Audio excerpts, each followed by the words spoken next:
Olá, eu sou Laís Oliveira Gama, estudante do terceiro ano do curso técnico em Geologia pelo Instituto Federal da Bahia.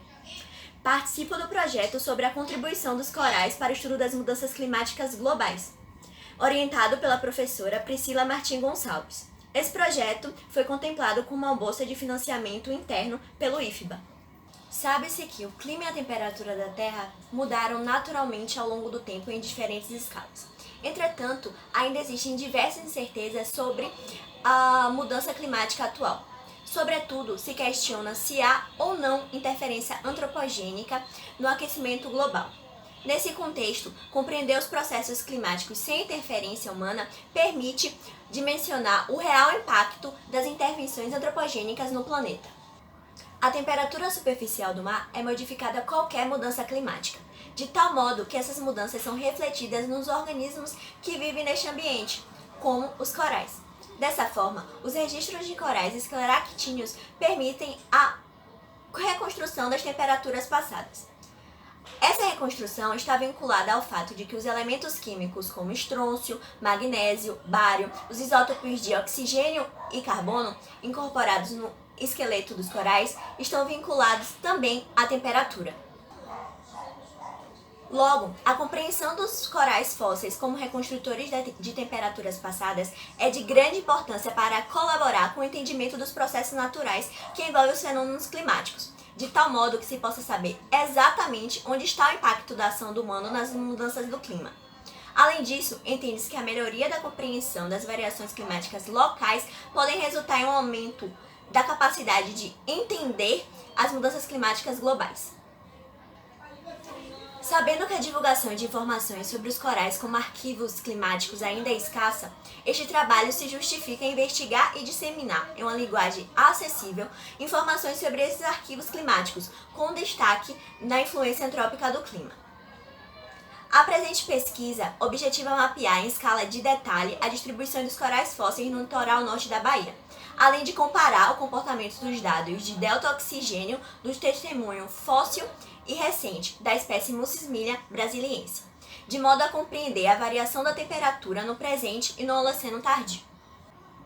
Contudo, o principal propósito deste projeto é divulgar a importância desses corais para reconstruções da temperatura superficial do mar passada, de modo a colaborar com futuras investigações sobre as mudanças climáticas globais, tendo em vista a sensível interação entre temperatura atmosférica e temperatura superficial do mar. A metodologia deu-se primeiramente por pesquisa bibliográfica, o que promoveu o aprofundamento sobre o tema de estudo. Através dessa pesquisa, informações e dados foram obtidos sobre os corais e sua relação no sistema climático, além de referências sobre a influência antrópica no sistema global. Também houve a seleção e organização dos dados de delta-oxigênio dos testemunhos de corais, bem como os dados da temperatura superficial do mar, que já eram existentes, de um trabalho de Gonçalves. A escolha de trabalhar com dados de delta-oxigênio dos testemunhos fósseis e antigos deu-se pela possibilidade de observar o comportamento da temperatura ao longo do tempo geológico, favorecendo a comparação entre o comportamento da temperatura superficial do mar no presente e no passado, antes do período industrial, que é um marco no que diz respeito às alterações na temperatura atmosférica. No Excel, elaborou-se gráficos em 2 eixos que mostraram a variação dos dados geoquímicos em relação à oscilação da temperatura superficial do mar em diversas escalas temporais. Além disso, se comparou os dados através de média climatológica, com o objetivo de adquirir respostas de qualidade dos corais como indicadores da temperatura. Foi feito um tratamento estatístico entre os dados climatológicos de delta-oxigênio do testemunho recente e da temperatura superficial do mar, utilizando correlação. Nesse estudo, empregou-se a correlação de Pearson, que é um método estatístico que permite identificar o grau de relação entre as variáveis ao quantificar a relação entre elas.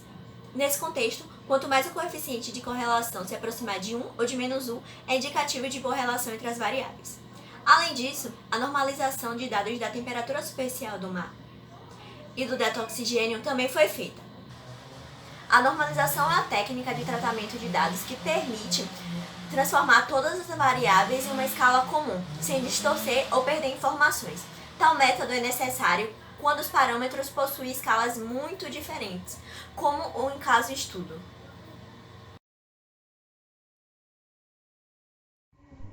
O gráfico 1 foi desenvolvido a partir das médias climatológicas normalizadas do testemunho recente entre um período de 1973 a 2003. No gráfico, a linha azul refere-se às médias climatológicas de delta-oxigênio e a linha vermelha à temperatura climatológica de abrolhos, ambos normalizados. Através deste estudo, foi notável que há um comportamento predominantemente inverso entre as duas variáveis, sendo interrompido parcialmente nos meses de março e julho, isto é, com exceção desses meses citados. Enquanto os valores da temperatura tendem a aumentar, os valores de delta-oxigênio tendem a diminuir. É perceptível também que, de acordo com a climatologia, os meses quentes são de dezembro, janeiro, fevereiro, março, abril e maio, enquanto os frios são junho, julho, agosto, setembro, outubro e novembro. Esta comparação favoreceu o entendimento a longo prazo do paralelo entre as variáveis. O gráfico 2 é um gráfico do tipo diagrama de dispersão e se refere à média climatológica do delta-oxigênio defasado.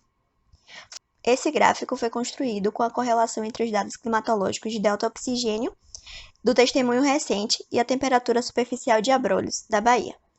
A linha de tendência pontilhada em azul apresentada é decrescente. Além disso, é representado também a equação dos gráficos e o valor do coeficiente de correlação R. O gráfico de dispersão da média climatológica de delta-oxigênio explicitou um caráter linear em um R 0,79, um valor considerado bom. Além disso, demonstrou-se que a quantidade de isótopos estáveis é inversamente proporcional à temperatura, ou seja, quanto maior a temperatura superficial do mar, mais negativos foram os valores de delta-oxigênio nos corais. Esses resultados são concordantes com o citado por diversos autores, que o comportamento do delta-oxigênio e da temperatura superficial do mar precisam ser inversos. Desse modo, se comprovou que essa espécie de coral é apropriada para reconstruir temperaturas. Isso se deve ao fato de que os registros geoquímicos de delta-oxigênio presentes nos seus esqueletos estão vinculados à variação da temperatura superficial do mar e, portanto, à temperatura atmosférica.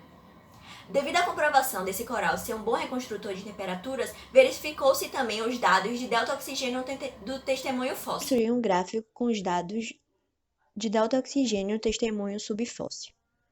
O ponto 40 se referiu à base do testemunho e o ponto 1 ao topo, de tal modo a ilustrar o sentido do crescimento dos corais. A linha azul pontilhada representou a tendência crescente. O gráfico ilustrou um comportamento crescente da base para o topo, ou seja, no sentido do crescimento dos corais, com os valores de delta-oxigênio gradativamente maiores. Importante salientar que tal testemunho subfóssil tem idade de 3.759 a 4.069 anos antes do presente. Tal idade foi obtida através de datação radiométrica. Ainda, esse testemunho demonstrou uma média de delta-oxigênio significativamente menor do que a média apresentada no testemunho recente. Dado o comprovado comportamento inverso entre a temperatura superficial do mar e o delta-oxigênio, este resultado é indicativo que a temperatura nesse período, conhecido como Holoceno tardio, foi maior que o período recente. Notou-se também que houve uma grande amplitude de variação dos valores de delta-oxigênio que foram registrados neste testemunho. Desse modo, foi verificado que os valores apresentados pela colônia fóssil, no gráfico 3, também foram menores em relação aos valores apresentados para o testemunho recente, indicativos de alta temperatura no período passado terrestre. A presença comprovada do evento de 4,2 mil anos antes do presente, caracterizado por um momento de regime climático mais seco e de maiores temperaturas, deve explicar o motivo dos valores serem tão baixos no coral subfóssil desse estudo, pois, de acordo com a datação radiométrica, esse organismo viveu próximo ao intervalo do tempo atribuído a este evento. Desse modo, comprovou-se também que o coral é muito sensível para marcar eventos de aumento de temperatura, como o evento de 4,2 mil anos antes do presente. Um gráfico de médias semestrais de delta-oxigênio do testemunho recente, referentes a um período entre 1973 a 2003, também foi construído. Os valores de 0 a 62 correspondem às amostras obtidas no testemunho. No gráfico está ilustrado o comportamento decrescente de delta-oxigênio, evidenciado com a linha de tendência decrescente. Já que durante o período do Holoceno tardio o planeta não era afetado pela atividade antrópica, inferiu-se que o clima e a temperatura da Terra mudaram naturalmente ao longo do tempo. O clima, portanto, trata-se de um sistema passível a alterações naturais. Entretanto, como demonstrado nos gráficos de médias semestrais do testemunho recente, ao longo dos 30 anos os valores de delta-oxigênio foram gradativamente diminuindo, o que indicou um aumento significativo da temperatura de 1973 para 2003. Conclui-se que os corais são organismos que permitem compreender as mudanças climáticas ocorridas na área onde viveram. Portanto, a investigação e compreensão desses arquivos, como registradores de temperatura, é de grande importância para corroborar com um melhor entendimento do que tem acontecido com a temperatura superficial do mar e, consequentemente, com o clima do nosso planeta. Ainda, o presente trabalho continuará investigando os corais, assim como a influência antrópica no clima global, para, finalmente, divulgar de forma acessível para a comunidade a importância desses organismos para o estudo do clima.